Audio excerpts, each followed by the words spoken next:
Hi, my name is Vincent. I'm a student at the School of American Ballet, and I live in Brooklyn with my family. Welcome to my home.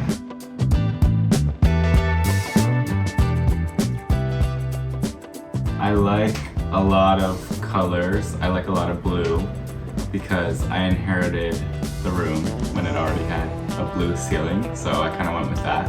I don't know if organized is the word for it, but I like for everything to have its very specific place, so even in a mess, it is all an organized mess. I think some things that have inspired me, as you can kind of see in that whole section, is like the outside, like this kind of like my garden section of the room.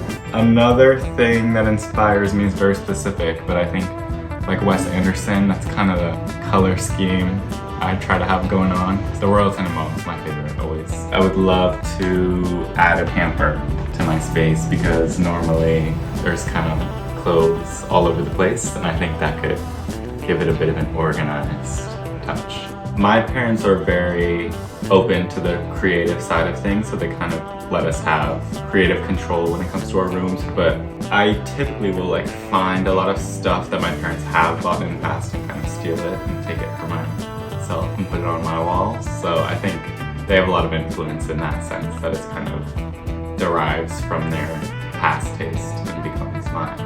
So I've got rehearsal in a few, but thanks so much for stopping by, Brooklinen. See you later.